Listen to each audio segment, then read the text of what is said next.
Hey, everybody, welcome to the world's okayest mountain bike podcast. We have a special guest episode today with a guy that, at least in the Missouri region, I think would be pretty well known, and that is Brad Wadlow. And we also, Ryan Brown is still on the call with us.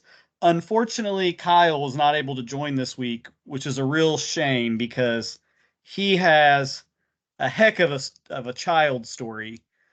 Usually, I tell Kyle Oh, he can't talk about his kids that much in the podcast, but we would have definitely granted an exception this week, as his youngest pulled off a feat that I only thought was possible in the movies. Turns out it's real. Cameron got stuck in a claw machine trying to get the toys. He literally crawled into it, just like you see in movies. But we'll save the full story for the next time Kyle's on because it's incredible. and yeah, we so listeners want to come back and hear this story from Kyle. It wasn't like his legs were still dangling out the hatch. Like the Nope. kid was full in the machine. I thought it was when he sent me a Wow. picture. Yeah. I thought it was fake. I thought this must be like a prop somewhere where like there's a Yeah. secret door and you can like put your kid in there and take a picture. No, real deal, real claw machine. It's unreal. All right, enough about Kyle. He's not here. So Brad, thank you for coming on. Yeah, my pleasure. And the Yeah. Thanks. reason, kind of the impetus for getting Brad on, is Brad has just completed this year. I believe it was your 10th time completing the Leadville Trail 100 mountain bike race. Yes. Okay, so Brad doesn't even know. Brad's one of my heroes. Yeah. Brad gives me hope that at least for the next however many years, I can just keep getting better and better and better. And there's no law that says that you have to peak at 25 or anything like that. Um, Maybe he did, and he was just an animal back then. I don't really know.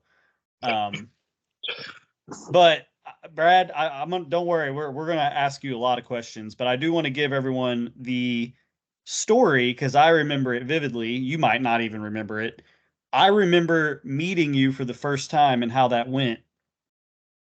And this is how it went. Is I was on my dad's e-bike. He has a Trek Rail 7 full power e-bike. It was based on the old version of the Slash, so 150 millimeters rear travel, 160 front, full power, 750 meg watt hour battery, whatever it is.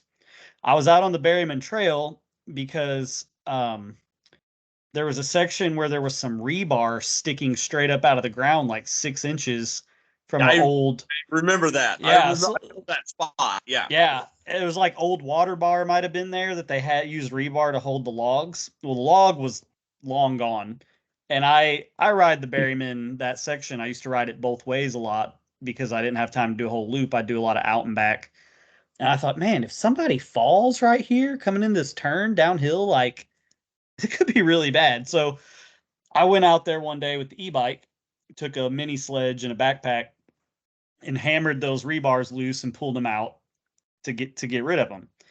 So I remember after I had done that, I was like, I'm gonna ride just a little farther before I turn around. I mean, I'm on an e-bike, I can just fly. And I rode.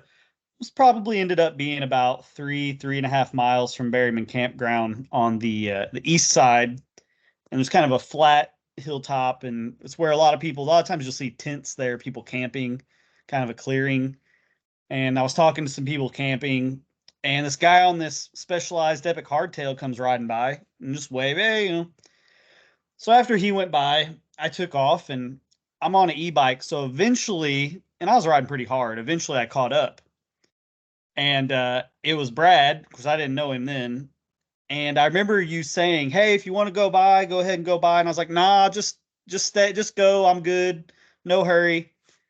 Well, I don't know if I motivated you or that's just how you ride, but I'm on an e-bike, and I kid you not, this guy was not slowing me down, either like up or downhill. I was like, I mean, I could go faster, but I don't know if I would be going any faster than I'm going right now. So I'm chasing this guy on a non e-bike up the hills back to Berryman Campground, and I'm like completely not annoyed. I'm like, this is fine. Like I'm going as fast as I need to go, and get back to the Berryman campground, and I'm thoroughly impressed. And this is where I talked to Brad for the first time and find out, where he's from, and we're both kind of from the same region of Missouri and everything. And I was just like, I remember specifically you told me, yeah, I only did one lap today. I'm not feeling very good.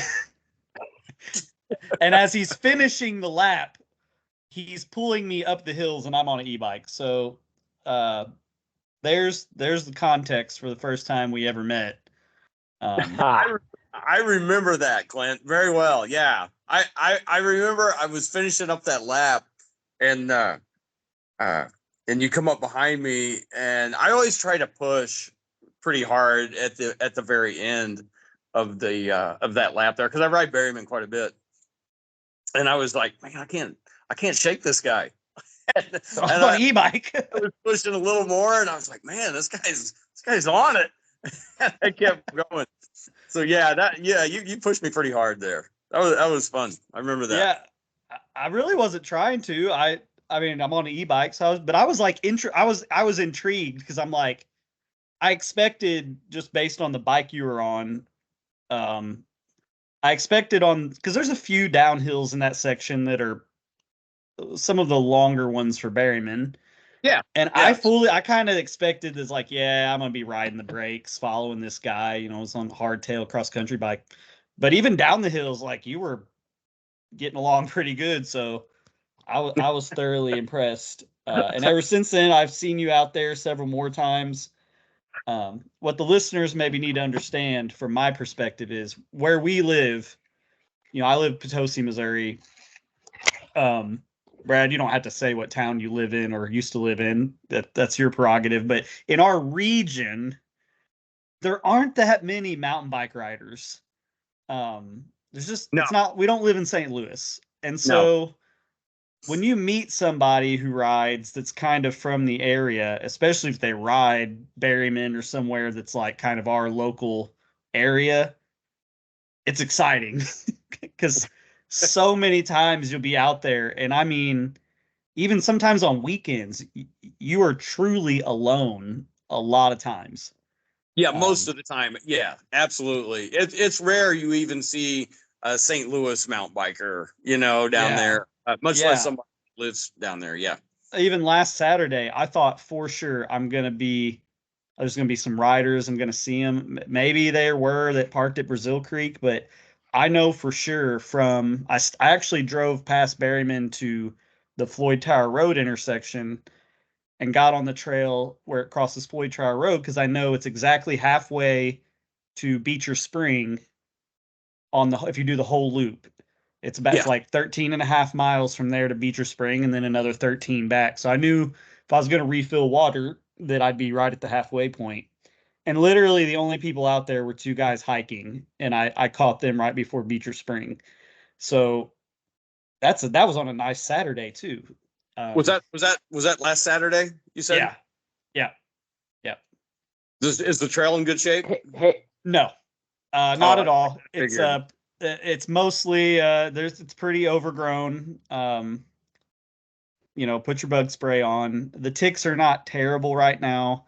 I had bug spray on my legs, so none of them bit me. But yeah, Berryman, it needs a little love before the epic, but it'll get it. Now, Ryan, I'm so sorry. We were 9 minutes in and you haven't got to say anything. So Ryan has raised his virtual hand on Skype here so he can talk. So go for it, Ryan. I didn't even realize that was a feature. I don't even know on Skype. I don't even know how to do that. So down at the bottom, there's like the little 3 dots. If you hit that, then it gives you like, what else is in here? This is kind of, okay, you can lower your hand. So I'll have to do that now that I'm talking. Anyway, hey, Brad, I've heard of your name for years, and I'm sure we probably crossed paths. So I apologize if we have, and I don't recall, but it was actually interesting because, we've been trying to do this podcast for a couple weeks now together with you. And I was actually cleaning out some photographs and on my phone, and I ran across photos of the first year I did the OT 100. Okay. And I have a photo of the results, and I think you're like 3 spots ahead of me. And I think it may have been the first year of the OT 100, maybe like 13. I could be mistaken. It was whatever year I did it first, and you're like 3 spots ahead of me. And it was just kind of cool. I'm like, oh, no way, we're going to do a podcast with Brad. So, and I've heard of you around. So like, I know of you. I don't recall if we ever really crossed paths. So I apologize on that, but I just thought it was cool.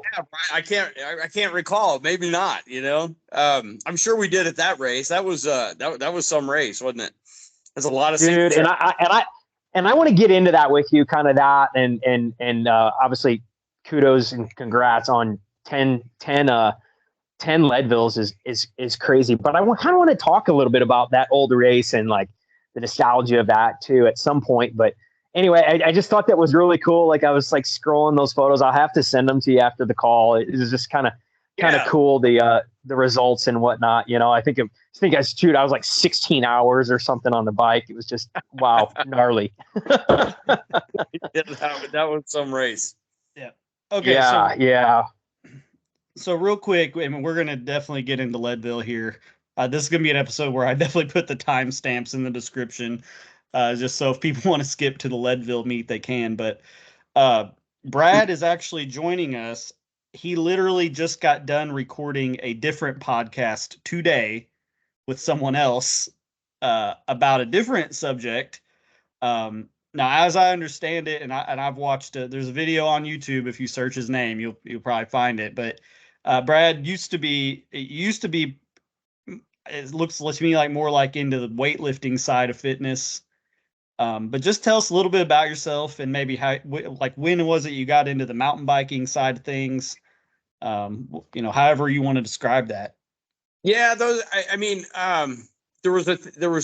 was going way back, like in 97, I believe it was. And there was a contest called the Body for Life contest. And it was a contest to see who could improve themselves the most in 12 weeks. And it was in a magazine at the time. And it was a big deal. There was 50,000 plus people in it. And it was all about working out, nutrition, and that's what I was really, really into at the time.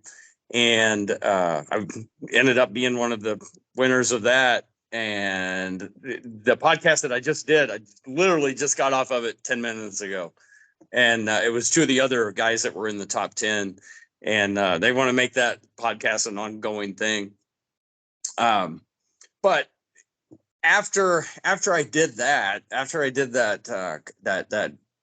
Body of Work, for Life, I think. Yeah, and there was a documentary, Body of Work. Yeah.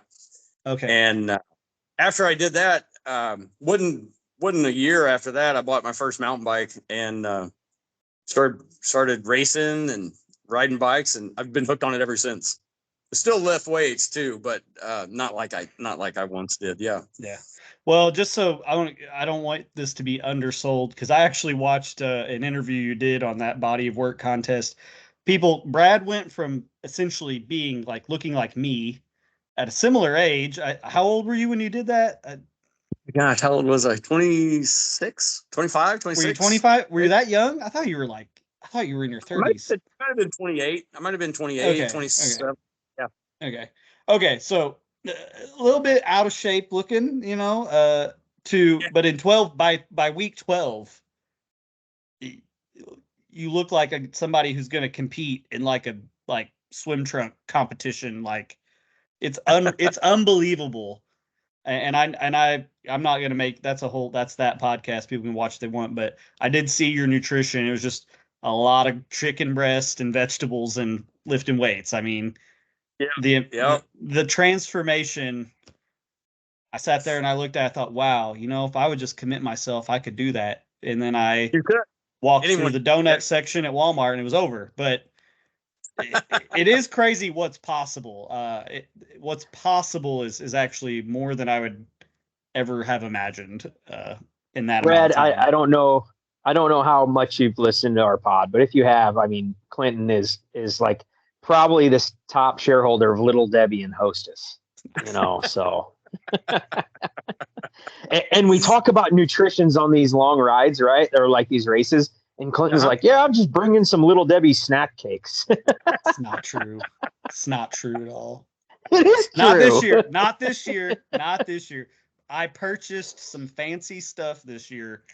I got the bag in the kit it's like, of course, it's pure sugar. Is all it is, but it's like there's a Formula 369 or whatever. It's just a bunch of carbs and a little bit of salt. And they say like, this is all you need. Just mix it up. You don't have that. This is it. Just drink X amount per hour and keep trucking.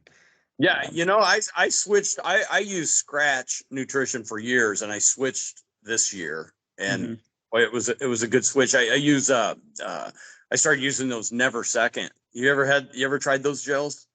Oh my God, they're good. Yeah. Yep. Yeah, those are pretty good. All right. Well, let's we'll get more into it in context here. We're 16 minutes in, and the whole reason we have Brad on is to talk about Leadville, especially from the perspective of a Midwesterner, and someone who's done it so many times. And was this your 10th consecutive year? Has there been a break in there? There was a break. I did the first. Actually, it was my 12th finish. The first, but it was my 12th one. And I was sick the first one I did, and I didn't make it. I finished it, but I wasn't under 12 hours. It was like 12:50 or something. And I went back. I tried it again the next year, and improved. I was just missed it by a few minutes. The 12-hour cutoff. Oh, gotcha. Yeah, but this was my 10th one under 12 hours. Yeah. But I missed I missed 2020 because I didn't have it because of COVID. And then I missed 2021 because I had COVID. So, but every other, I've finished it every other year. Yeah. Oh, wow. Yeah. I know that feeling. The first big mountain enduro they had at Shepherd in 2021, this is like the culmination of my dreams. And I got COVID right before, like, legit sick and couldn't do it. Yeah. But, all right, so Ryan, where should we start with this Leadville thing? What are the burning questions, or should we just have Brad kind of go through? I got some good questions. I got some good questions for Brad, and maybe it'll just kind of spark more conversation as we go. And I guess really what I want to know, and I might just jump right to the question if you're all right with that, Brad. But sure. You've done OT 100, and you've done Leadville.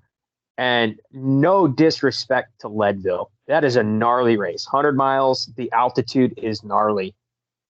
But how gnarly is OT 100 in comparison? And I have my own thoughts. I think the OT 100 is a little harder. Yeah, that's tougher. Okay.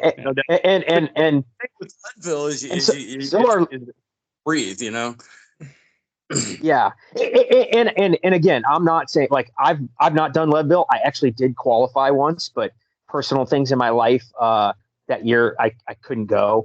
And it may be something that eventually I check off the bucket list, but I've done OT 100 twice, and for people that are listening that aren't aware of what it is, it existed for maybe 3 or 4 years, like 2013-ish, somewhere right around that range.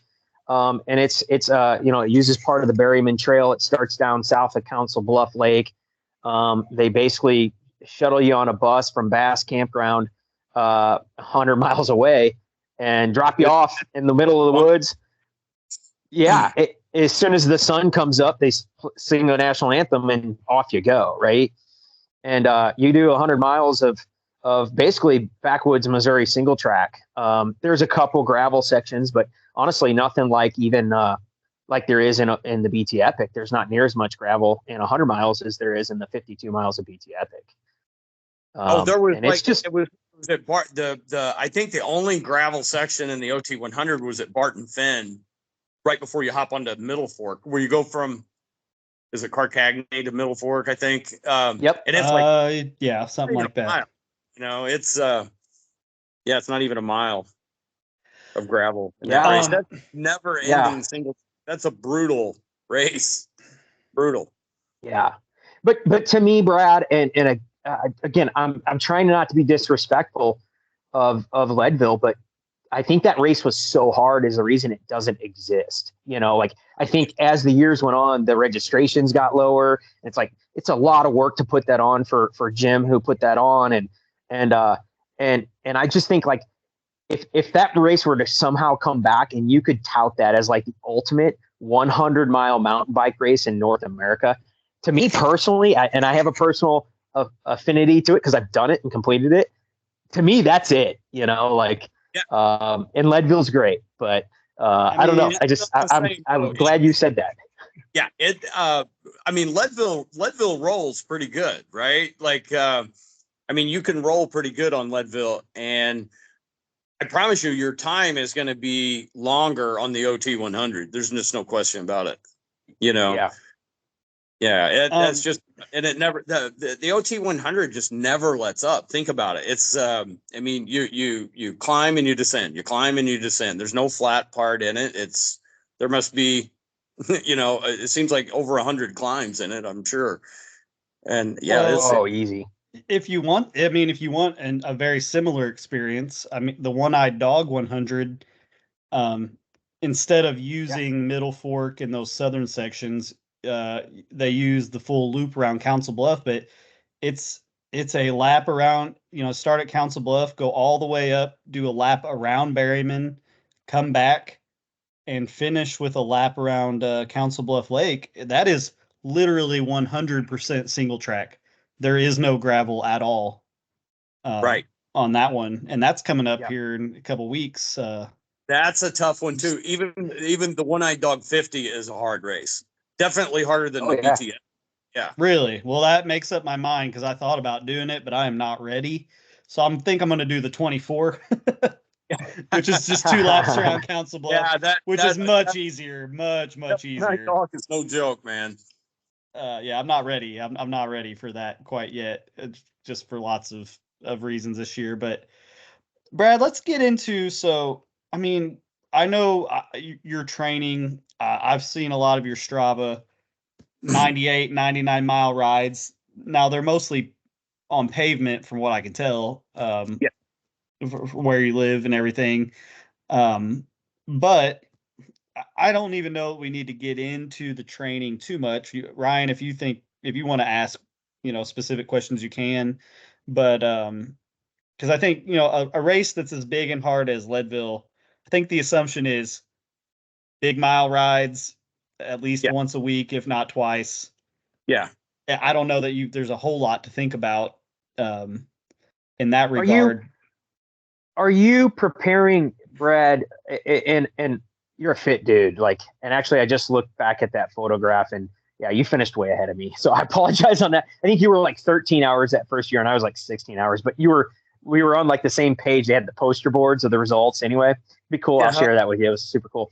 Anyway, but are you preparing yourself? Because I feel like when I was doing, that 100-mile race a couple years, I was literally just trying to prepare myself to be on the saddle for 15 hours, not speed or anything. I wasn't paying any attention to how fast I was going. I mean, that's think about just time in the saddle is, I think, what counts at Leadville too, and that's a long time to sit on a bike, and it's a long time to sit on a bike. 6-hour race seems like seems pretty short in comparison.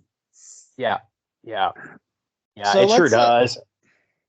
Let's talk about the bike because if there's one thing Leadville does in the mountain bike world, it's the bike setups that people choose. There seems to be more than any other race I know of. There seems to be more variety and thought process into making these kind of weird hybrid setups for Leadville compared to any other race. So what did you let's just tell us what your setup is. Okay, so you're right, and drop bars are becoming a thing, which I don't think I would ever go there at Leadville with drop bars, but who knows, maybe. So I've always done a hardtail. I've always done a hardtail. You know, 100 mil in the front, and that's it, and 2.2 on the front and rear, Maxxis Aspens. I made a mistake this year on my setup. I tried something new. I usually run, I know it sounds small, but it's Leadville, and there's, you know, it's a lot of steep climbing in it. And in the years past, I'd always run a 30 in the front. And I started going bigger and bigger. And in the springtime, I'll do my training rides. I'll go out every week and I'll do the BT Epic course.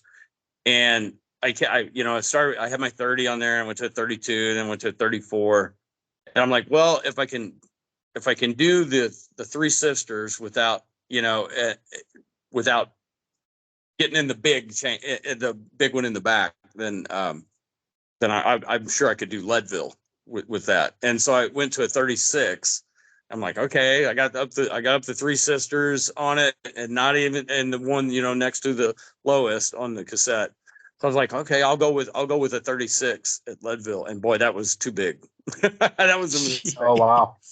Yeah. That's a big chain ring, Brad. I'd be asking for a 28 on the front and a 52 ready to go out back. You know, I was faster with a 30. Yeah, it's just it towards the end you start grinding up power line, and you know, you see all these guys, you know, they're you know, making a lot of revolutions on the cranks, and you're just barely moving. It's just zaps you. You know, it works in Missouri. Not the 36 is good for Missouri, but not Colorado. Yeah. Well, for content, I think go ahead, Ryan. I was going to say probably the reason, and correct me if I'm wrong, is because the climbs are so much longer out there, Brad. Yeah. You're just running out of power. You know, you can't spin, and you're putting a lot of power into it, right? So yeah, I mean, you got 12,000 feet of elevation gain in basically 5 climbs, I think. Yeah, I know. Columbine's like a 3,000 foot of vert climb in one go. And what does that take you? I mean, that's got to take you up to close to 13,000 feet, unless you've descended down a bit. But Leadville's at 10. Yeah, you're close to 13. You're very close to 13. And for context, people, that's tree line. I mean, that's above tree line. It's way above tree line. Yeah, that's way up there. That climb, Columbine just never stops. You grind and you grind and you grind, and it starts off on a smooth, mellow. And for those who don't know, like Columbine's the turnaround point. So Leadville's an out and back. So, you know, and the top of Columbine is where you turn around and come back the other way. So you see all the leaders in the race, and it's pretty interesting to see them come flying by. How does that work, by the way? Is it just the rule of just stay on the right side of the trail? And that's because they've got to be flying down that hill. Like, they're flying. Yeah, they're absolutely flying. And I've seen video. It's not like there's a barrier between, like there's not even ribbons or anything. It's just don't hit each other. And when you it's insane. It's insanity. And Columbine, like, it starts out on a smooth, mellow grade, something you could drive your car on, you know, like a gravel road that switchbacks up. And it seems like you go forever, and you're still in the tree line. It all looks the same.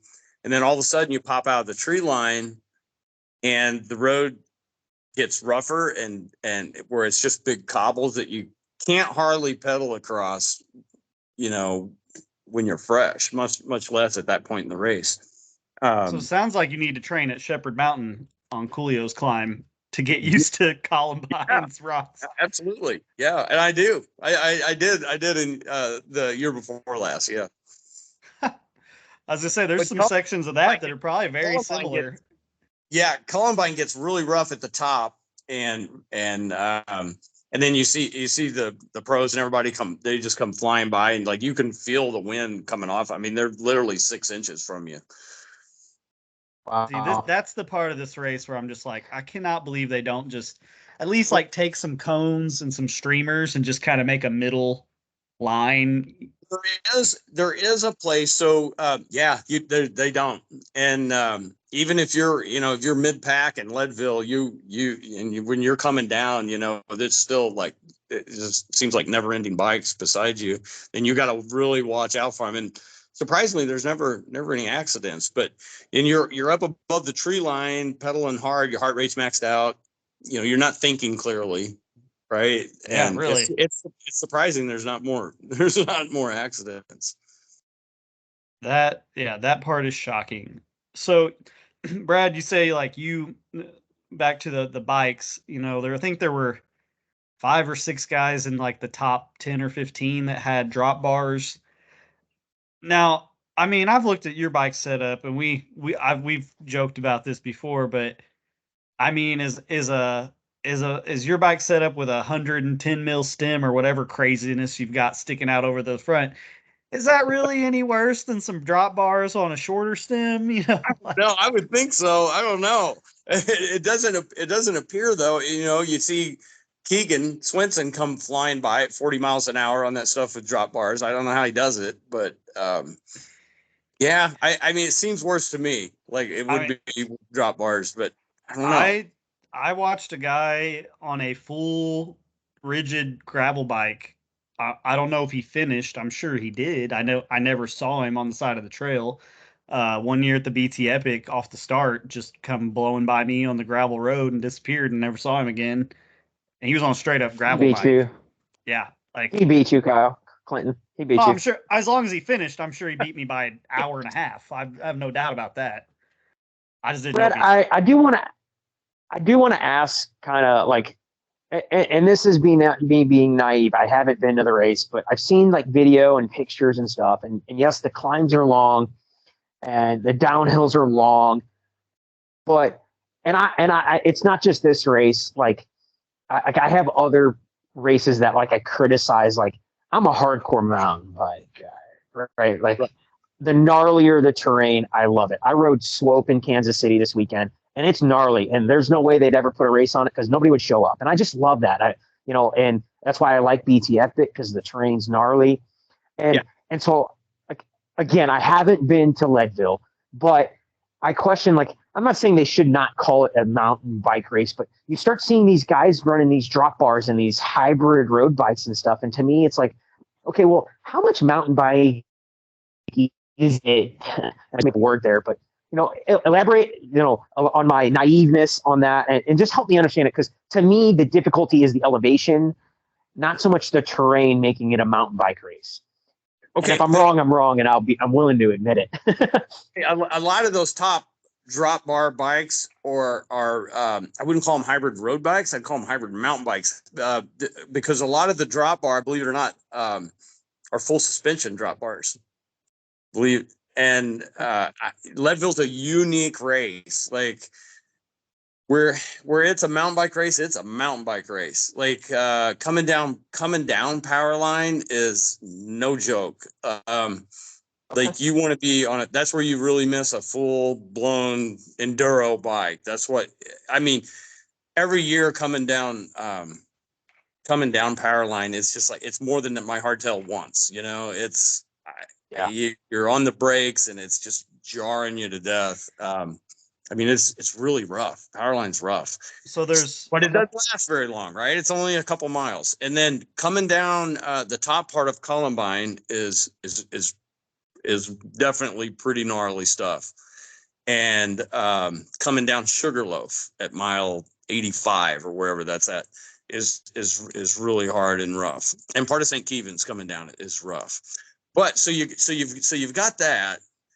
But then you've got these long sections of gravel and road, and a lot of non-technical and technical climbing. It's like I think anything would work at Leadville. I mean, I can see why there's a wide range, because depending on what bike you have, you're going to be at advantage at some place and a disadvantage in others. It's hard to find the perfect. It would be hard to find the perfect bike for Leadville. Yeah. And maybe that's what makes it so unique too, right? Like you can't find the perfect bike, right? And to me, that's cool. And I didn't know that those decent, I knew they were long, but didn't know how gnarly or fast they were. And I've never heard somebody explain it like that, where I'm on a hardtail and it's just beating the heck out of me, you know. So Oh yeah, that makes me feel a little better. I got it. yeah. I mean, I've considered doing Klint won't believe me, but I've considered doing a full suspension before at Leadville, and You told me that this year, and I was like, that's growth. That's personal growth right there is what that is. Seeing the light. I couldn't make myself do it. I think about from the bottom of power line to the top part of Columbine. I mean, it's hardtail all the way. Like you could go rigid gravel bike from the bottom of power line to the halfway up Columbine, and you'd be fine. And vice versa coming back, right? There's just a small amount of single track in the race, but it's real smooth. But where you need a mountain bike, you need a mountain bike. Yeah. Okay. All right. Yeah, it's like your stuff has to survive. So absolutely, it's funny. That kind of reminds me. I used to see the conventional wisdom on the internet was like, get the bike for 80% of the riding you do, which makes a lot of sense. Right. Unless you're someone who every once in a while, even if it's just every once in a while, wants to send it off drops or big jumps or whatever. Yeah. Even if 90% of your riding is cross-country trails, the problem is it only takes one of those big sends to break your bike. Right. And then it's done. So yeah. Leadville's kind of like that. You gotta still have sort of a minimum survivable bike, even if it wouldn't necessarily be the fastest.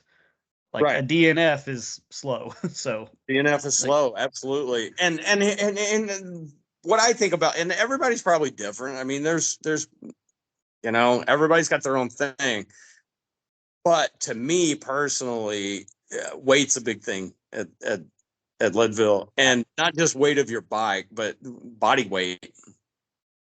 I had the same time for like 3 or 4 years in a row. I was within 20 minutes of the 15 minutes, probably like 4 years in a row, 3 or 4 years in a row. And then I lost 8 pounds. Right. And, showed up on the start line, 8 pounds lighter, and training was basically the same. I mean, nothing really changed there. The only thing that changed was I was 8 pounds, lighter. And I think I went from 40. So like an hour and 20 minutes off my time. What? Wow. With 8 pounds of body weight. That's how much body weight affects you. I needed to hear this. I needed to hear this today. I needed to hear that right there. It's huge. Like I was a little slow I was slower than I thought I would be at Leadville this year, but my body weight I was a few pounds up. So I know that just kills you. It kills you.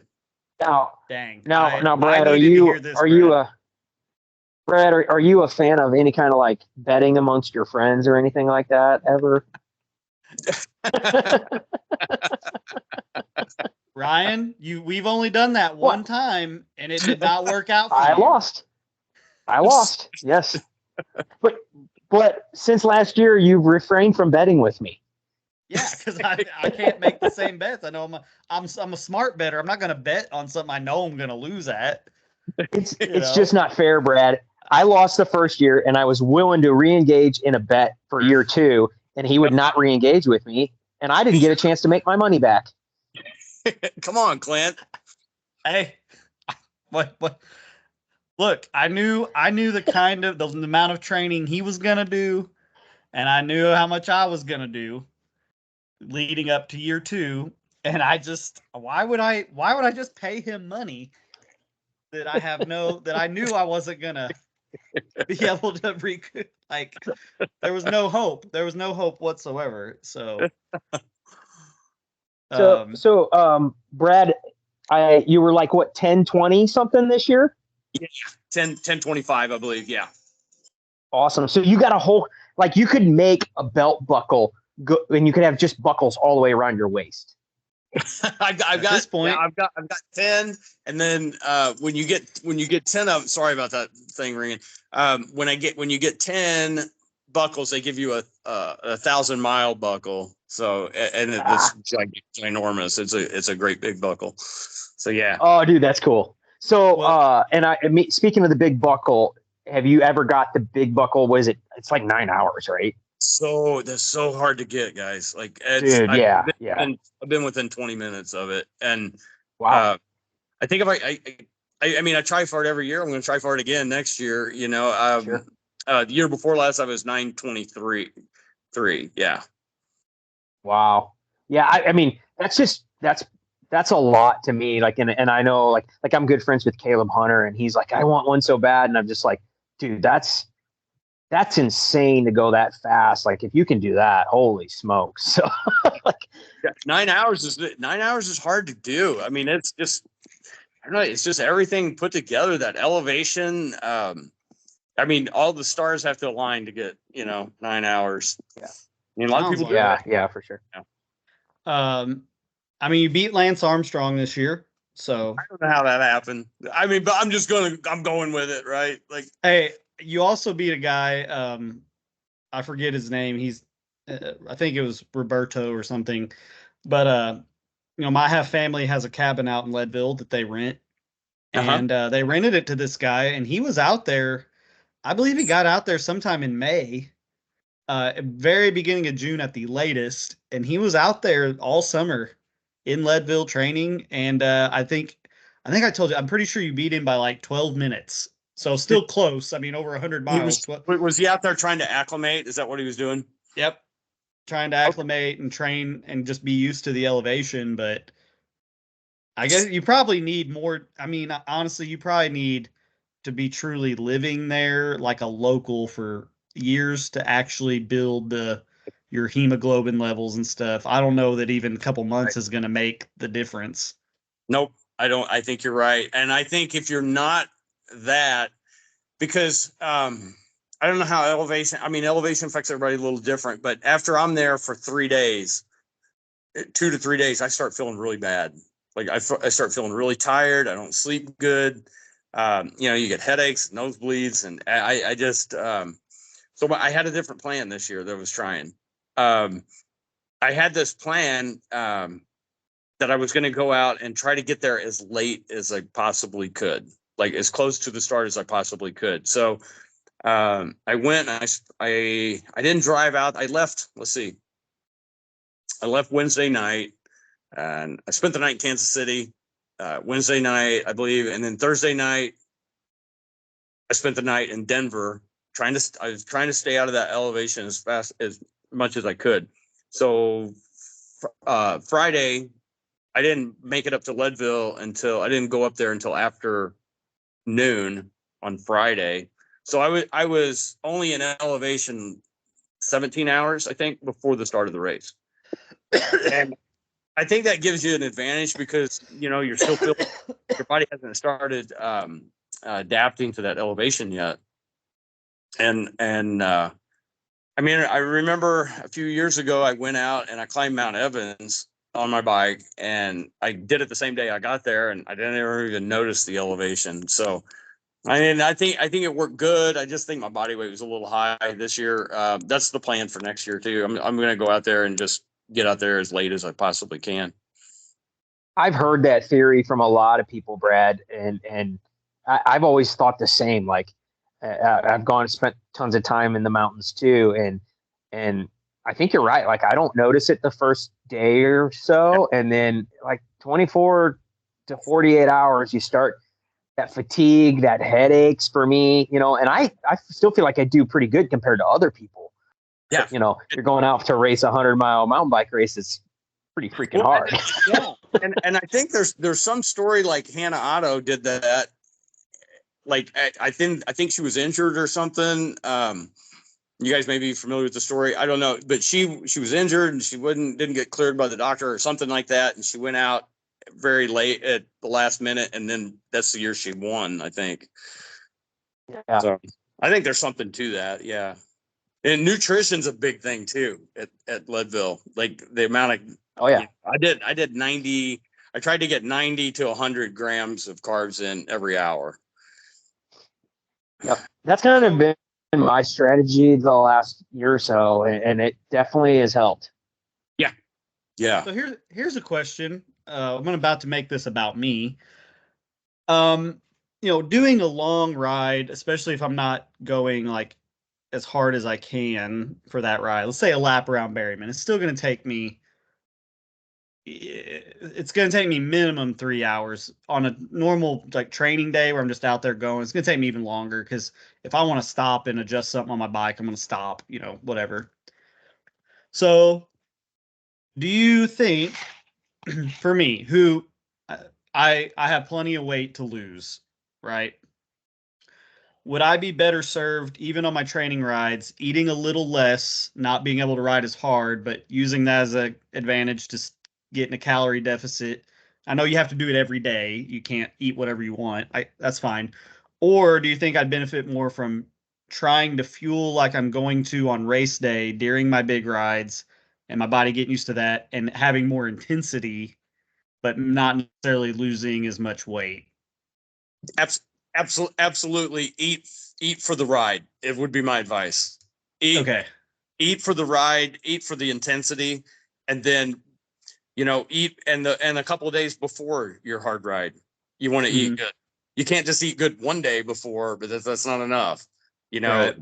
2 to 3 days before, start carbing up, get a lot of good solid carbohydrates in, and then eat a lot of good carbohydrates while you're riding, during your ride. And then for your weight loss, you can start that as soon as your ride's over, Yeah, just like protein and that's about it.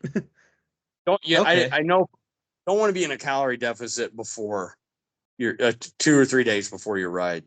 That's you do that. In Clinton, Your hard ride, that's fine, and you can lose your weight there. But yeah, that way you kind of get the best of both worlds that way. That's interesting. That might make it easier to plan too, because that is one Brad, thing. though, go ahead, Ryan. Hang on, Clinton. Hang on. I got something good here. This is good content. So, if your goal was to lose weight after the ride, would you consume a blackberry pie?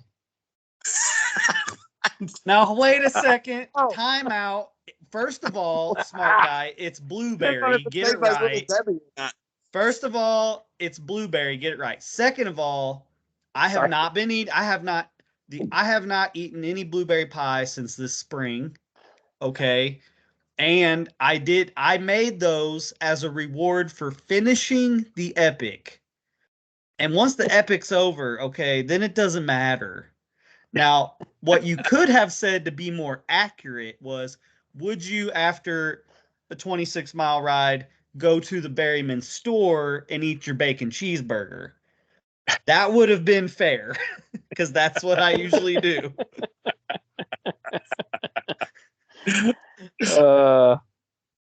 That's funny. No, as you can tell, Brad, we like to give each other trouble. Absolutely, yeah. Well, Brad, therein is the problem. If I fuel my ride while I'm riding, then I can't. Then it's like, I didn't actually burn all these calories because I was replenishing it the whole time. So it's like, well, yeah, you want to eat for the intensity, and I don't get the fries. Okay, it's just the burger. Okay, take that bun off. If I take the bun off, it's almost all protein and fat. I don't even do barbecue sauce on it. It's just meat and cheese. Oh man, yeah, there are no carbs in that, right? I mean, oh anyway. Hey, I just noticed your hat, Brad. Austin Rattler. I did that one year. That was an awesome race. Yeah. What year did you do that? That's how I qualified Leadville. It would have been like 14, I think. Okay, was that in around Smithville? Is that when they had it there, wasn't it? Yeah, it was like this old ranch or something. Yeah. They changed. Was that the real muddy year where it rained? Yeah, it started raining like halfway through. Yeah. Yep. I was at that one. Yeah. That was a good time. They changed the venue on that. It's on the other side of Austin now at Burnet, Texas. Okay. Yeah, that one was cool though. I enjoyed it. Yeah. How about they got one in Bentonville too now? Yeah, that's coming up like 3 weeks, isn't it? Well, I remember last year that was on the same weekend as the Epic, And I was pretty aggravated. I was more aggravated about that than the promoter of the Epic. He didn't really care. He and I actually talked about it at the Berryman store eating cheeseburgers one day. But I think the schedule's been kind of reworked to where those two should not be overlapping with one another this year. Because I'm signed up for both of them. It's Nice. let's see which one's first. It's Little Sugars first, and then Burning, and then 2 weeks later Austin. Yeah. Nice. So would you ever consider, Brad, doing the Margie Jessic? Apparently that's the hardest 100-mile mountain bike race, single day race. Have you ever heard of that? Yeah, oh, absolutely. Yeah. And I've never done it, but I've heard horror stories about it. Like it's that's a tough one. I've from what I gather, it's basically imagine the OT 100, but more of it being on like the Carcagny section, or like it's just more rugged even than our trails. It's so like a lot of people don't finish that, right? Like, yes, people finish that one. Yeah, a lot of people don't finish. They're going well into the dark, into the nighttime, that kind of thing. So yeah. No, I don't think who knows? You never say never, but it's not on my list. Yeah, I'm sure it's about that one. Speaking of going into the light, when I did the OT 100, my goal was to, my only goal for that one was to first have fun, right? And then second, I wanted to finish before I had to turn my lights on. Oh, nice.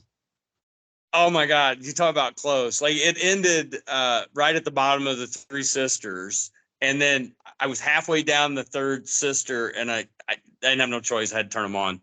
I was that close. That's awesome. That's awesome. Yeah, I did it. So my first year, I literally started mountain biking in May, and like one of my buddies that got me into mountain biking, like, you hear about this race they're doing down there? And I'm like, that sounds cool. I'll do that. Yeah, well, and it was like, yeah, and I was 16 hours, and it was the memory I remember is my dad and I went down, and we went to, remember the first year we had to drop our bikes off at the starting line. You had to drive to the starting line, drop your bike there, and they had like some security there. It's like, what? Yeah. I'm dropping my bike here? I didn't want to leave my bike there. No. No. And so we're dropping our bike off the day before, and this girl comes up and she's literally got a Walmart mountain bike, and like she's with her dad, and she was a younger gal, and she's like, hey, like asking questions, and I'm like, I'm a new mountain biker, but I at least know, like, we probably need, like, you need this or you need that. And she's asking these questions like it was her first time pedaling a bicycle almost, and I'm like, oh no. My dad and I looked at each other like, what is she doing? We got in the truck, like, there's no way she's gonna finish. Well, if you remember, the next morning they were getting ready to do awards, and there was the breakfast, and she came rolling in and had been out there, like, it was, something like 30 something hour, or, at this point, or it was over 24. Do you remember that? No, I did not know that story. No. She finished, and she had been out there all night. I mean, she looked like death. Like, she was so tired and fatigued, but she finished the race. And I remember looking at my dad like, that's the girl. We're like, holy crap, because I finished at like midnight something, Oh my God. That girl finished. In the race right there. You know what? Think about it.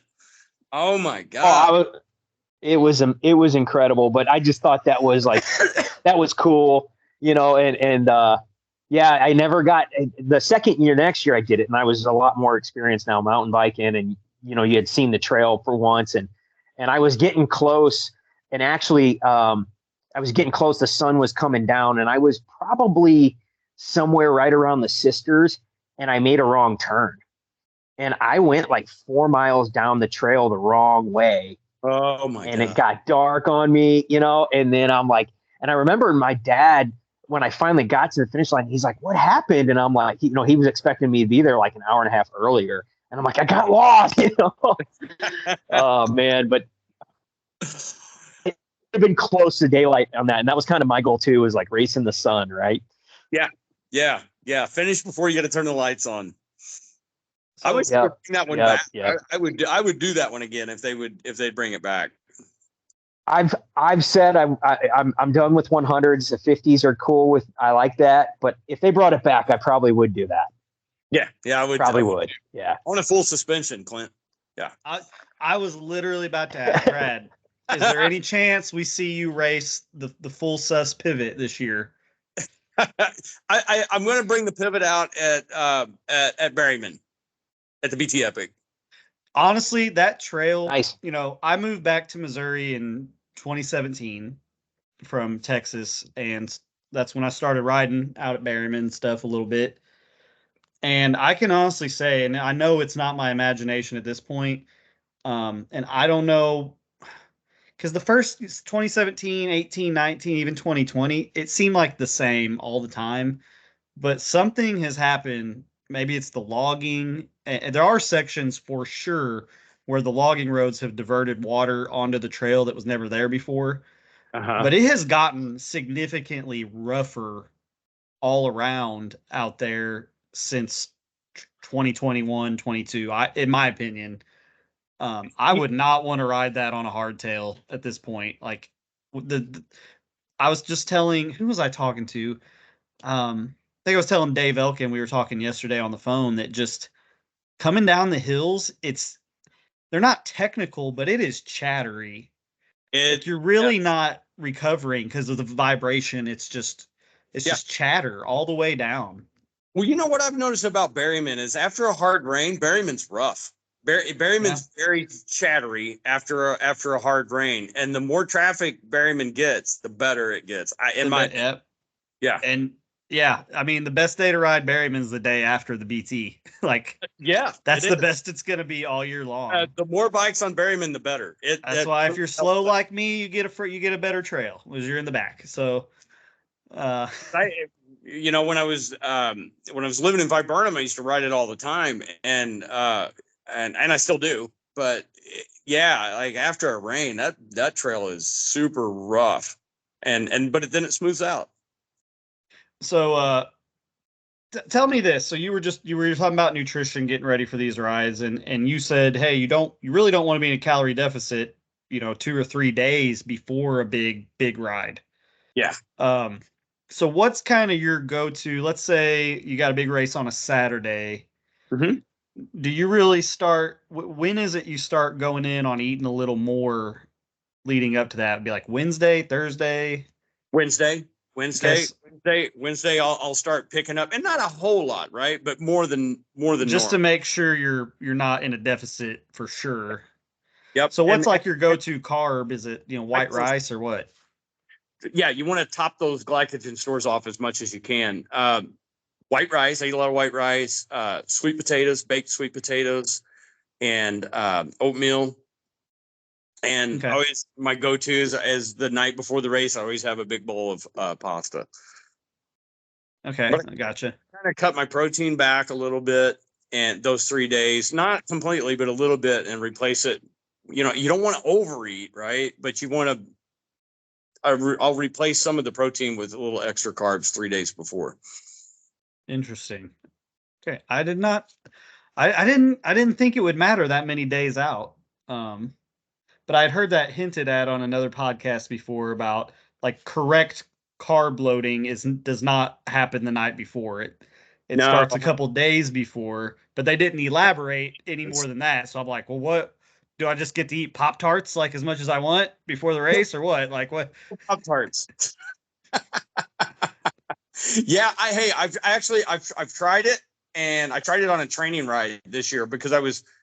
I made a failed attempt at losing a few pounds while I was, a few months before Leadville. Mm-hmm. And I was in a calorie deficit and wasn't eating very many carbs. But I thought, well, Friday, I will eat. I'll pick the carbs up on Friday and just see how that works. And set out on my 100-mile training ride that day, and I've got a route that I go through from my house to St. Joe Park and do I do basically four laps with all the connectors and everything. And if I do that, it's 99 miles from my house at 4 laps. And I literally on the third lap, I just bonked so hard. I barely made it home. Yeah. Couldn't finish the ride. So it's better to, like, when you're training, train, and when you're off days, that's when to lose the weight. But don't sacrifice the training quality for that. Okay. Yes, you want that high quality, high intensity training, but you want low body weight too. And I believe, in my opinion, that's the best way to go about it. Yeah, because it's your body weight's going to be dependent on what you do most of the time, not some of the time. So it's even you can kind of gradually build that up. Your carb loading Wednesday, Thursday, and Friday. You don't have to go full force on Wednesday, but just maybe a little more and a little more and a little more, and then you've got Sunday, Monday, Tuesday to be in a deficit and actually maybe even lose a little. That, I mean, we joke about me all the time, but truly that is helpful, because my feeling's always been, because I have lost weight before. I mean, there's been times where I did like 18 pounds in 2 months. Like, I know how to do it, but what I was doing when I did that, I would feel like I don't know if I'd make my rides, because you feel weak. You just feel weaker. Yeah. But if you don't lose the weight, you're going to feel you're carrying more weight. So it's like, right. I've never had anyone actually give me even a suggestion on, like, well, here's a realistic way to go about it so that you can actually train on your big days where you need it, and do it this way on the other days. Yeah. I don't know if I've never had anyone actually give me like a suggestion. It's more always just been in my mind, well, which is more important right now, training hard or losing weight? Because I don't think, and when we say training hard, we're talking you're out there for hours, and like 3, 4, 5 hours at a time. That's a lot different than going to the gym and jogging on treadmill for 30 minutes. 100%. You can do that in a calorie deficit first thing in the morning, because you've got enough glycogen stores in your muscle to just do it. Right. That's but right. You don't have, like, I can't do that. I didn't know if I could actually do both. But that makes, I mean, that makes a lot of sense. Yeah, and if you're in a real, and you could even go, if you were really trying to cut some, I would go 2 days. Go Thursday and Friday, start carb loading and get 90. Try to get 60 to 90 grams of carbs while you're riding. So go those 2 days, and then we'd give you 4 days, I guess, there to lose too. If I wouldn't do that going into a race, but just training. I think I'm gonna give that a real attempt between now and the BT. Now there's some other races like we were talking about in between there. The one-eyed dog, which is, you can do 100 if you want. There's 150 and then 24 and 12. Right. So I think I'll have time. I think I might have to be at a wedding that day or something, but I think I'll have time to do the 24 in the morning. And then there's Gravityville at Steelville coming up, which, hey, Brad, we can throw a shorter stem on that full suspension, and you could run that thing at Steelville. I mean, I raced the Saturday race at Steelville last day, which they actually have a cross country race this year on Saturday, is cross country, and then enduro on Sunday. Really? But it's at Steelville, and I have been confirmed that we will be going down some jump lines in the cross country race. So I might try to do both. I'm planning on being there both days. I'll have to bail out fast on Saturday to get. I know I have a wedding I have to be at that evening. But I'm planning on coming back Sunday to do the enduro if I can work this out. But we could put a 50, 60 mil stem on that full suspension. I don't know what I would do. I'd be sitting upright. It'd be weird. Well, you'd be proud of me, because I put a longer stem on my short travel bike, and I've actually got the stem slammed now. Because I'm like, maybe I need to kind of get in that more cross country position for these climbs, kind of and get a little more weight on the front. So Yeah, give a and little I more. went, hey, You also, I made a big change. I went from a 45 to a 50. So I feel like I'm gonna go over the bars all the time now. yeah, but yeah, there's a lot to be said with getting arrow too. Well, I did. That actually was the bigger change. Was I went from having it as high as I could run it to as low as I could run it, which is, it's that much, but That it's makes not it. just coming down, but it's going out away from you too. So Yep. I also I'm hoping that I'll be good. I'm gonna find out Saturday, but I had raised my seat post a little bit last week, and that was a mistake, and I ended up with some bad knee pain that I Ooh. haven't had for 3 years. So I've lowered that sucker back down, and if I feel any more, I'm actually going to bring that stem back up, kind of shorten it up, so maybe my hamstrings and IT band aren't quite as tight. But Yeah. we'll Yeah. find out Saturday, which is tomorrow from this podcast. So those of you listening, Brad. that might be happening right now as we speak. Yeah, right. Hey, Brad, a few questions, and then I gotta jump off. But you talked about your gels that you're taking. What's your liquid hydration look like? What are you using? What I used, and there's a Never Second powder mix, and I use for Leadville, and I just put just a half a scoop in there, but usually, and this may be a little unconventional, but I just go straight water, and Okay. with just a pinch of salt in the water for your sodium. Really? Yeah. So you're getting carbs and electrolytes from gels only, for the most part. Yeah. Yeah. Wow. Yeah. I never eat real food. Even at Leadville, it's just No, liquid or gels. Yeah. I've been full liquid and gel for a little over a year now myself, and it definitely is good. But I'm pretty heavy on the sodium in my and carbs in my drink, and then I supplement with some gels. And I'm like you, I'm 90 to 100 grams of carbs an hour. Yeah. But I'm pretty heavy on the sodium. Yeah. Yeah. I think it's important, adequate sodium and water. Just, I don't know.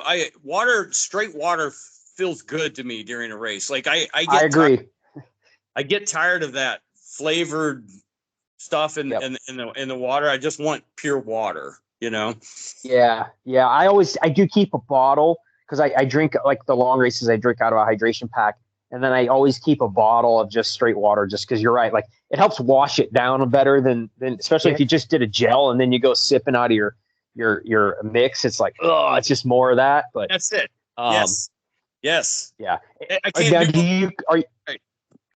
Are you known to cramp quite a bit, or you pretty resistant to that? I cramp like crazy. So I do too. And I, you know what? And this was the first year at Leadville. This year was the first year I've never cramped at Leadville. I don't know why. Wow. Maybe hard enough. But yeah, I do cramp a lot. And I usually BT Epic too on that last 6 mile loop or whatever it is. Why do they climb the big half mile? Stupid asphalt climb's the worst part of the whole race. Oh, I'm talking about the one after the asphalt climb, and then you go you go down, and then the next one, the big gradual climb coming up. Yeah. Yep. No, I'm with you. Last year, I mean, Roy Doskel was behind me, just like, dude, are you gonna make it? And I was like dying. I'm like, my legs were almost locked. I'm like, I can't get off though. I got to keep moving because it's worse when you climb off the bike. Oh, you're done. Stop. If you get off. Don't. You're right, Clint. Don't stop. Don't stop. Yeah. To me, I just love BT Epic. To me, I think that's the funnest race of the year. I like it better than Leadville, actually. And you know what? That's a race I think a lot more people should do at least once, because even if you're like, my first year, my main issue was I didn't know, I'd never ridden far enough to understand that my stance was too narrow. And my right knee, I had excruciating pain from the bottom of the hill after Berryman Campground I got to Whiskey Ridge. I got off the bike and got my phone out, and I started getting on the internet looking for answers. Like, why does my knee hurt? And literally took my shoes off at Whiskey Ridge. This would have been 2021. And I had my feet with the way my cleats were. I did have my stance as narrow as I could get it. So I Right. just slid them the opposite way, to widen my stance as much as possible on the pedals I had. And took off, and like within a quarter mile, my knee felt way better. Now, Wow. the inflammation was already there. And Yeah. so when I got back to Bass in that last 8 mile loop, it came back. The pain came back with a vengeance. And I kid you, this has never happened to me before or since, but it wasn't even a pain thing. My body literally would not let me stand up with that right leg. It would just collapse. I couldn't lock it out. I couldn't stand on it. So I was like sitting down, like bouncing my way down all the hills. I literally couldn't stand up. It was crazy. But after that, I never had knee pain since until last week, and I think I just raised my seat just a little too high. So I'm Yeah. hoping I put it right back down where it was, and I'm really hoping that tomorrow, I don't have Yeah. any issues. That's why I don't like to make adjustments to my bike. Like, and all of my bikes are set up exactly the same. If I was blindfolded, I don't think I could tell which one I was sitting on. Yeah. Brad, you commented how fun it is, right? And it's interesting. I think a lot of people that don't mountain bike, or like, you talk to your family or friends and like, you're crazy. Like, how was riding a mountain bike? But last year was my second year. Klint, it was your third, and both of us are like, how much fun we had. We've gotten other people to do it, and I've not Like, met one person, no matter if they finished in 9 hours, that is like, I'll never do that again. Like, they're all well, I think it changes your perspective of and it was what. fun, you know. Hey, Ryan, like the last 10 seconds of whatever you were saying was really cutting out bad. I don't know if you've got a bad signal or what. Um, so about the last 10, 15 seconds, we didn't catch any of that. But I think I got some of it. Oh, sorry. I was just saying how fun it is. Well, and it's big enough that no matter whether you're fit or not fit or whatever, but if you finish, you feel good about yourself for finishing. Yes. And it changed for me. It completely changed my perspective on what I was capable of just finishing that first year. I mean, it took me like 8 hours my first year, 6 hours my second year. That's a big difference. But Huge. I remember in 2019, I did the Battle of Berryman. I think it was 2019. Was the last year they had it. And I remember after that race, you can ask my wife, I said, I will never, ever ride a bike that far again. And that was one lap. It was just one lap, 26. Right. Well, from where we started, it was 27 miles. And then 2020 or 2021 comes along, and I'm like, I think I could finish.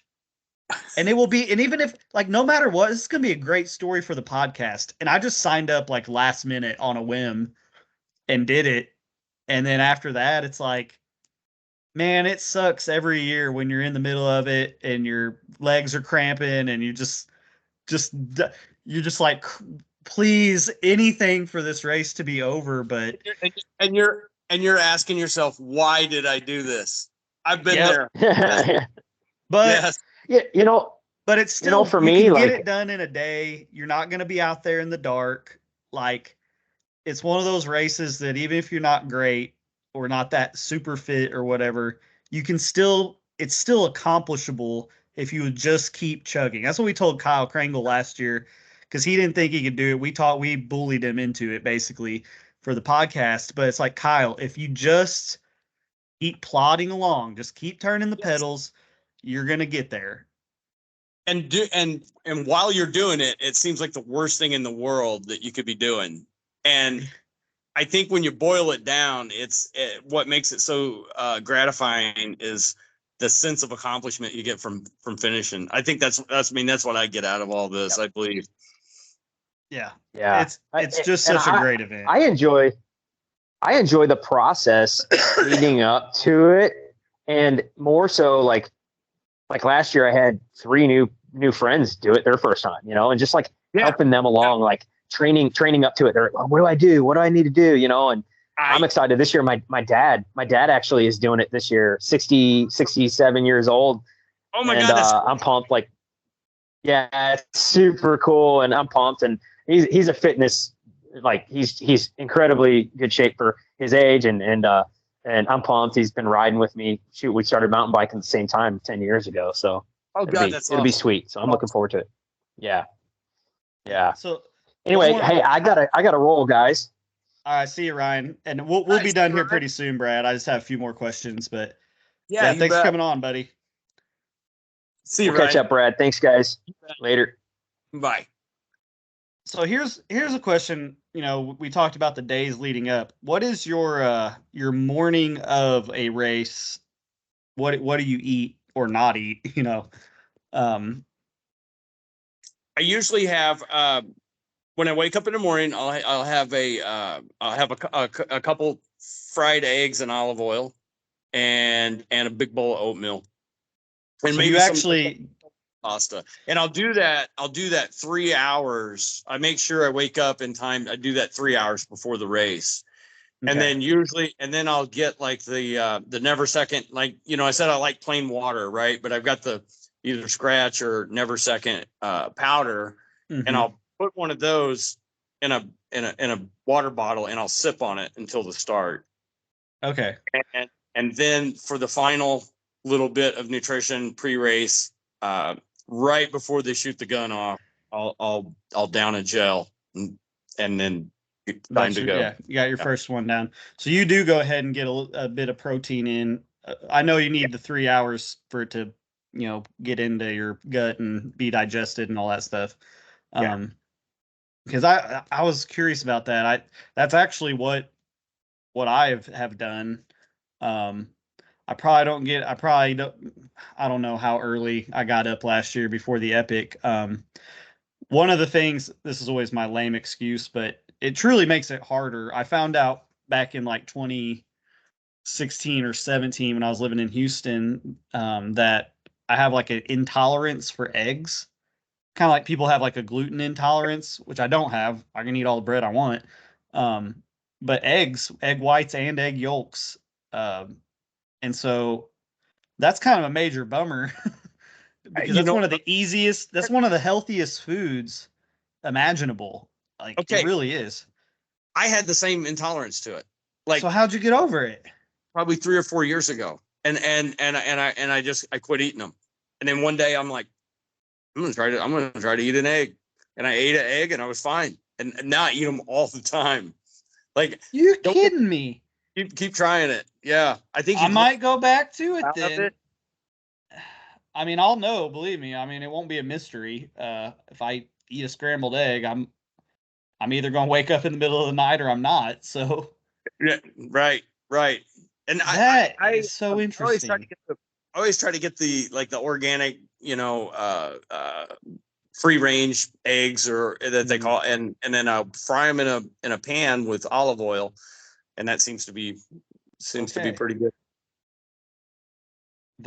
That's crazy. I didn't know you could get over it. Like, I didn't know that was a thing that was even possible to change. I think I thought, you can people grow in and out of allergies like all the time. You may be allergic to, I know when I was a kid I was real allergic to bee stings, and I'm still maybe a little allergic to them, but not like I was. Yeah. Okay. My go-to since then, though, if I don't have time to make like a bacon or something, the Kodiak Cakes brand of like pancake stuff. I love the cinnamon oat, pancakes, and you can get 14 grams of protein out of a pancake. And honestly, that's one of the best foods to eat when I am trying to lose weight, because it's actually not that high calorie for how much volume there is. And It's got some protein in it. But I think that's what I always eat before like the Epic and stuff, is something like that. And I try to do it early enough that it's well digested. But I'm going to try this Formula 369 stuff. It's, they'd say their intention is there's enough Like there's no flavoring even. It's just it's what you need and none of what you don't. They put a little bit of salt in there. It's probably tastes a lot like scratch for that real mild. Yep. But never seconds even a little more mild than scratch even, I think. Yeah, I'm gonna still try it good. out tomorrow. I'm gonna take some gummies with me, like instead of the gels, but like the chewable, just in case, because I'm almost wondering, like, am I gonna be hurting with like the feeling of an empty stomach, or is there enough carbs in there, like my body's gonna be like, no, we're fine, you know? Fine. I think you'll be fine. Yeah. Okay, because I'm gonna try to literally just use that tomorrow and not anything else. I'm gonna have I'm gonna have some backup with me, but I'm gonna mix it and even put it in my, I'll start with a bottle on the bike and the backpack, and then I'm gonna get some baggies and put the right amount in when I refill at Beach or Spring or whatever. Which I'm pretty sure is safe. I've never had any problems, and I've drank from that a lot. I've drank out of it. I've drank out of it a lot too. Well, I'm like, what's the difference between that and well water? I can't see a difference. Like it's coming out of deep from a spring and out of a pipe, so it should be fine. I think if that water was bad for you, I'd be dead. Like we'd know it. It tastes good too. I love it. Oh well, the last couple rides have been so stinking hot that I'm filling my water bottle up, just dumping it on my head, and then going. Yes, I've been there. So this race you're doing tomorrow, is it at Berryman? No, it's not a race. I'm just gonna ride.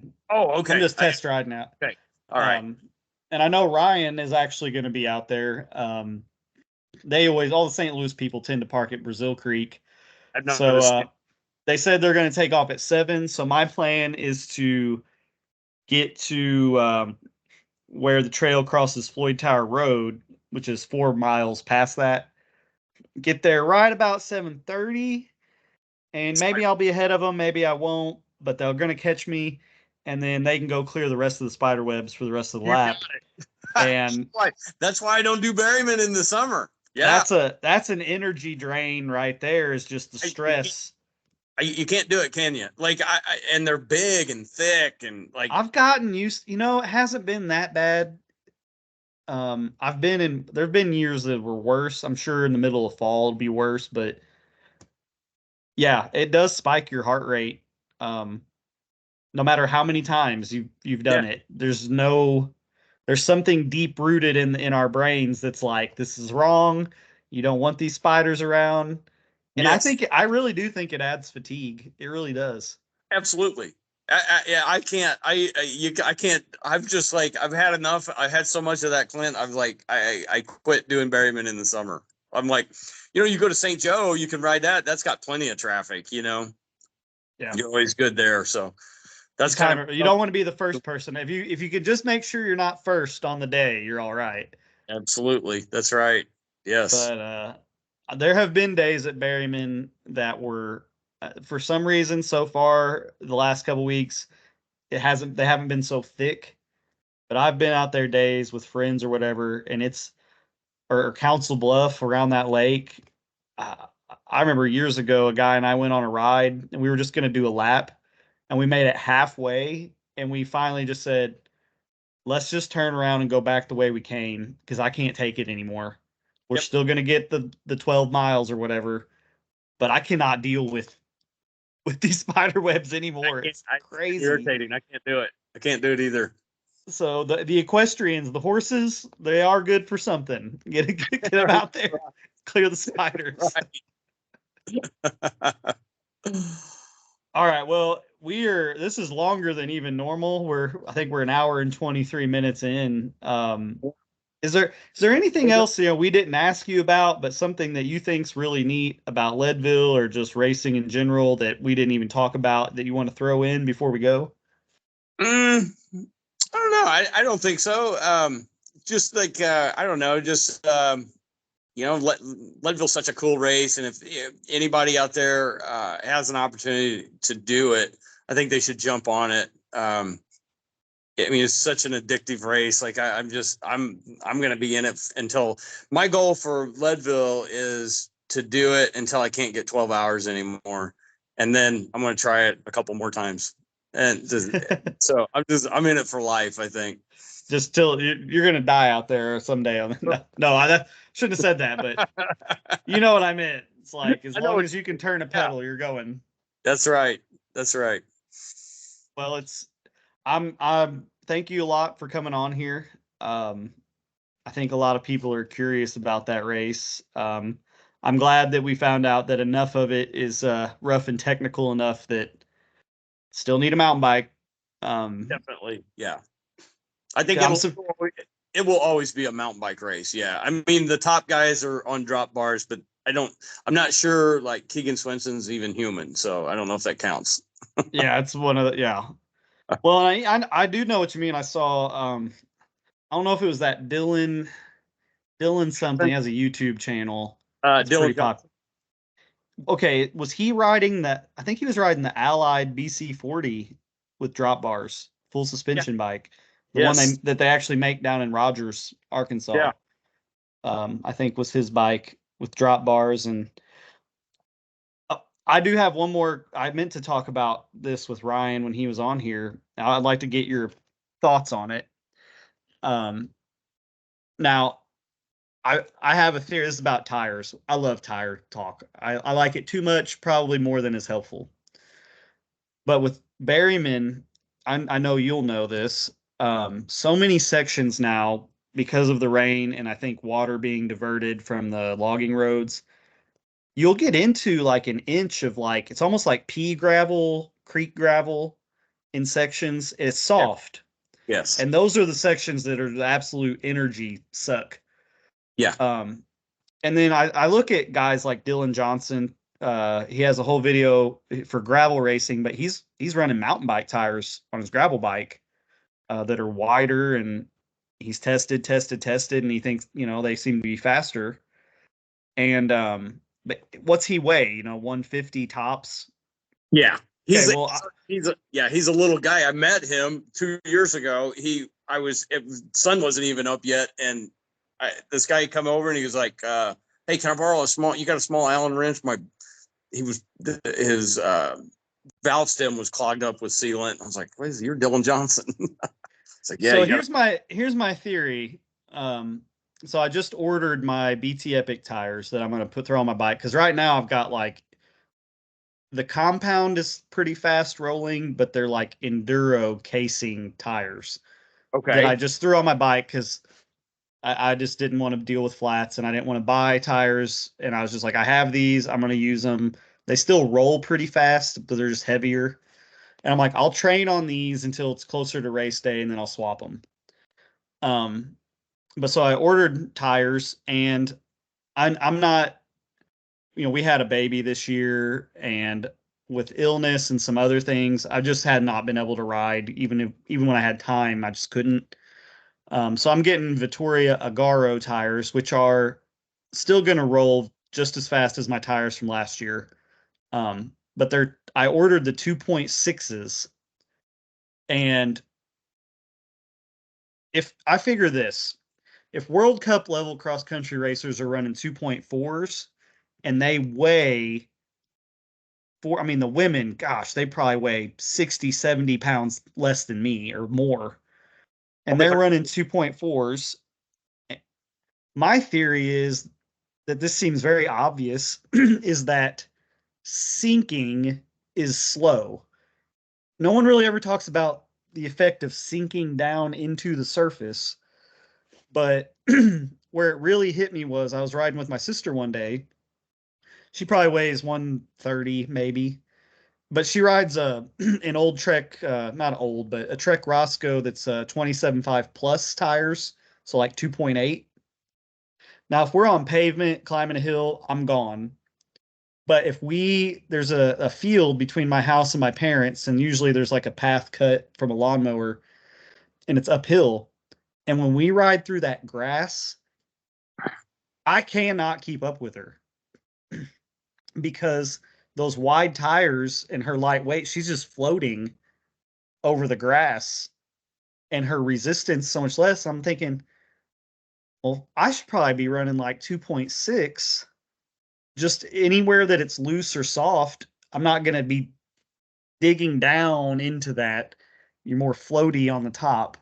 At least that's my theory. We're going to find out, but I think you're on to something. I honestly do. And I never gave that much thought either, but you're totally on to something there. Yeah. well, you know Eric Pirtle, I'm sure. So Eric and I talk a ton, and he was telling me he swears he threw 2.6 Maxxis Recons onto his. We have the same bike, Giant Trance, and he's like, I'm telling you, man, like, and he's using XO Plus casing, so it's not even the lightest casing, still fairly light. And Yeah. he's like, I'm telling you, it totally transformed. He's like, it rolls so fast now, feels great. I still have some traction. And Wow. Eric probably weighs 35 pounds less than me. And so I'm thinking, man, maybe it's like your tire width, think about your own body weight a lot more. And it's, yeah, you might have more tire on the ground. So if you're on hot pavement, probably gonna be slow. But Sure.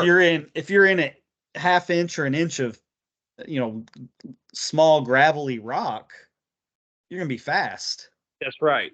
because you're not That's digging right. into it. And that's where the low tire pressure comes in too. Well, and then this way, with a little wider of a tire, I can run a pressure that I'm not going to bottom out on the rim, but I'm still getting that wide contact patch. Do you run inserts? I have some real light ones in there right now called Tire Invader. I don't know if you would know what a Huck Norris is, where it's really just a strip that's like a centimeter thick, but it's the EVA foam that's the same kind of foam as like a Cushcore or a Vittoria or your tennis shoe sole. So Okay. it's more like a tennis shoe sole. So it's real thin, has a lot of holes, so it doesn't weigh much at all. And it Right. literally, the only time it's going to do anything is if you bottom onto the rim. It's just a little extra protection. Yeah. But for the Epic, I'm not even going to run those. I don't think there's any point. I'm gonna Yeah. they're not that heavy. They might be 80 grams tops, but I don't want any extra weight for that. And they're not. I can't ride flat on them. You know, Vittoria and some others make some that like if you flat and that pressure in the tire goes away, they'll expand I've so you seen. can ride flat. Yes. If I had one, I'd throw one in the back. I'm not gonna go buy one for one race, and I'm just gonna run no inserts Yeah. for this year. I'm not going to have them in there this year either. Um, I'm almost to the point of running no inserts on my enduro bike. I don't. I just know well, I'll tell you what. I'm such a tire nerd. You know those new Schwalbe tires that are supposed to be radial, where it's really just they just made the cross section like a lot flatter. Uh-huh. But apparently, the World Cup guys on those in mud are running like 31 psi, where everybody else is running like 25. Yeah. Yeah. And still. So I'm like, shoot, I might have to try that at Shepherd We're on gonna my have enduro to, bike. right? Put like 35 psi in that sucker and take the inserts out. I heard something about that. I can't remember where I heard it from. This is the second time I've heard about the radial tires. When are they available to the You can buy public? them now. There's a guy in Can you St. find that? Louis that's already got a set. He showed a picture, put him on his bike, and he said, I mean, his first ride review, he said it's no BS. He's like, I ran like 3 more psi than I ever have, and it felt like I had a flat. Wow. It just conforms to whatever rock you're hitting, and it just never deflects. Just truck right through. So, Okay. Well, I'm ordering a set. well, you're probably not because the only tread patterns they come in right now are like full downhill. Oh, then no. They haven't come out with the cross country version yet. Okay. Yeah, I'm Yeah, sure that's no. coming. I mean, I imagine to be something like what it feels like to ride like one of those 170 TPI factory Maxxis cross country tires. Yeah. But yeah, he's like they weren't BSing about the advantages. So Who knows, man? That might be a pretty big leap forward. The insert companies are probably going to hate it because Right. if you can run 30 psi and it feel like 24, then you don't need an insert. You don't need an insert. Right. Right. You know, you just don't. And I think that's I have tried so many inserts. I've tried the original Huck Norris's. I've had Minesweepers, which I think are kind of a joke. Tire Invader. I've had the old Vittoria ones that were kind of big and fat and round. I've had the new Vittoria ones that are more like a cush core. I've had Rimpack Pro version 2. And I'm telling you, you can destroy a wheel with any of them in there and running and with 30 psi. They do help, but I'm almost to the point of like, I'm done. I'm just gonna put more air in, and it's gonna feel terrible, but whatever. Yeah. So yeah, we'll see about the sinking is slow theory, which I know that's not a theory. Sinking slow, that's obvious. But I think it might be underutilized. Definitely it is. Yeah. It's if your surface has got a lot of that. I think even on the gravel roads, like once you get rolling, it might be fast. Yeah. I know for the Epic, I'm going to go with the Kenda boosters, I believe. Yeah. That's a tire I used to look at quite a bit. I thought those would be good. They're fast rolling, yeah. And they still have a little bit of knob there to. Yeah. You can puncture out there. I mean, I wouldn't trust those Aspens out there for me at all. No. Not at all. And boy, I always have bad luck at BT Epic. It's a fun race though, but man, it's something always happens every year, it seems like. Well, if what I know is since I usually go with the second wave. Heck, I might go with the third. I probably won't go with the third because those people still fly on the gravel. But when you get to that first downhill, it's just bottleneck. Like people off the bike, walking the bike. Have you been down that way lately? No. Okay. So this spring, I told you I rode the BT Epic course like every weekend for a while. That initial where I know where you're talking about the bottleneck is because one year I missed had my best start ever too, and they didn't have the car point you into the woods. Yeah. And I've rode it 100 times, right? And I know where it's at, and I had my head down following the wheel in front of me. Evidently, and we missed it and went straight by. We went almost to W, almost to Brazil Creek. Oh my gosh. Yeah. Oh my gosh. Was my best start ever, man. We were flying. You went like 3 miles, will be 6 miles by the time you turn around. I think it was like 4. Yeah. Well, I know it's 4 miles to the BT cutoff. It's 7 miles to W. Okay. To where the trail crosses right there is 7 miles. We were a long way. We were far enough out there that when we came back and there was nobody on the trail, there was like 15 of us that did it. And you guys rode an extra 6 miles at least. And we came back, and by the time we got to where the bottleneck is, we were in the very, very, very back of the pack. And I seen where the bottleneck was at. But they've routed the trail around that little techie section that makes it bottleneck. Really? Okay. Yeah. So that should help prevent that, I would think. So I wish Ryan was on here. This is a funny story about that section you'll like. So 2 years ago when Ryan and I had the bet, which originally started about how much he was going to beat me by, like the spread. Uh-huh. Well, then he actually broke his arm that spring, and some other stuff happened where he couldn't ride as much. So then it turned into just straight up whoever wins or loses. And so we took off the race together, and I had this plan the whole time because I knew what was coming. And we got to the bottleneck, and Ryan is right behind me, and I don't say nothing. And I just fail off into the brush through the leaves, and I'm just passing everybody in just next to it, right next to it, and then back in, and I'm hopping. And Ryan had no idea it was coming. He just stopped. And so I was gone. I probably put, by the time we crossed, because there's another bottleneck at the creek, stinking rodents that, it drives me nuts. Yes. I bet I put totally 5 right. minutes on him in one move. Now he caught me. I was at the Berryman campground just chilling, and he came along about a minute behind me, and anyway, it was a whole saga. But last year, I guess I can admit to this publicly now, even though I think everybody knew I did it, and it was totally unnecessary last year. The bottleneck, at least where I was in the pack, didn't happen. But before the race, earlier that week, or like the weekend before, my buddy and I went out with rakes, and we made we didn't like rake it clean. We just kind of made sure there weren't any like rocks or big logs under the leaves that we couldn't see. And we and like cleared a few little weeds here and there.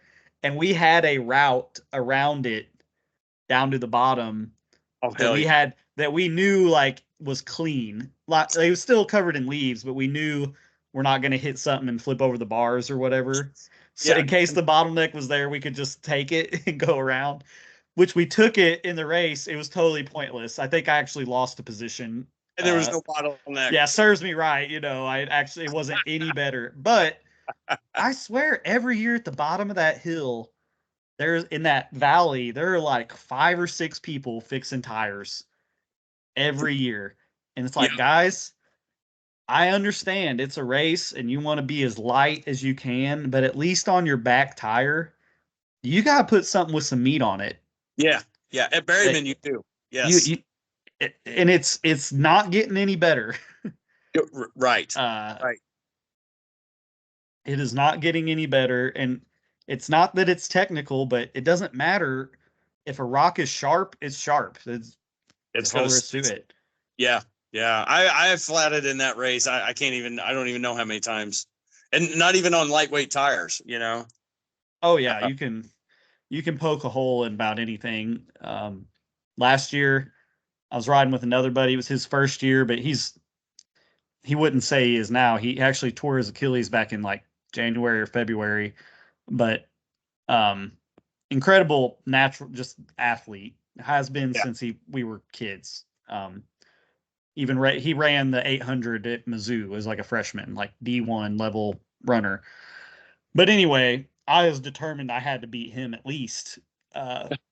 And we were about 2 or 3 miles from the finish, and I kind of broke away from him and some other people and was going good. And I was like, I can keep this pace. Like I can do this till the end. And I went through a creek, and there was this lady was kind of holding us all up. And I saw my opportunity to pass her through this creek crossing. So I went just a little wide, and sure enough, I get to the top of the next climb, and I realize my back tire is like pretty much flat. Poked it in the creek, and I was. They come by like a minute later, and I'm like, I'm just as mad as a hornet, like getting my stuff, trying to plug it, and I can't get it plugged right, and all this. Like, just go. Cost me like 5 minutes trying to fix the stupid thing. Yeah, man, that's BT epic. Yeah, I've flatted so many times in that race, I can't believe it. And yet, when July 1st comes around, I'm ready to sign up again every year. Absolutely. I'm really looking forward to it this year. It's such an event, like not even after the race, it's such an event. Yeah. I don't know how long that goes for, but I know I've stayed pretty late before, and it was still everybody there partying.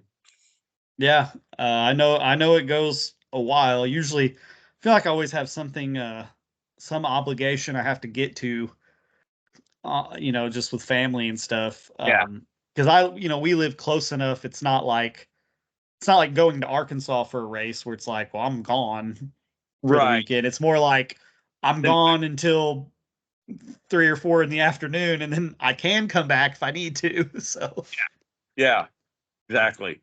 It's fun time though. Well, you're gonna have to get with old Matt Johnson and see what this course is gonna be for Steelville. That might be a pretty fun little tune-up training ride to do. What's the date on that? October 5th. Okay. Whatever. So that's there's quite a bit going on. It's kind of a festival deal they do every year. How they gonna do this country there? I'll have to get with Matt. Well, I could totally see not only could you use the normal climb trail, you could climb up some of the greens, probably. Okay. You could use the gravel road that's kind of in between the two sections. It's steep. Right. It's right. doable, but it's steep. It'll take it out of you every lap. Yeah. I could see him making a killer fun course out there that's almost more Olympic style. It's in a small area, but Yep. you could pack it in. You could make a killer course out there. But Matt's good at coming up with stuff too, so it'll be interesting. And I think I'm going to do it just for the training, just to help the training for the BT. Even if the miles aren't as long, the intensity would be higher. Yes. Hey everyone, Klint here. I know this is a really awkward way to end the podcast, but from that point on, Brad and I were talking about some riding plans and different things that I really don't think would be of any interest to anybody. So to save time, I went ahead and end the podcast now. Thanks for listening and hope to see you on the trail soon.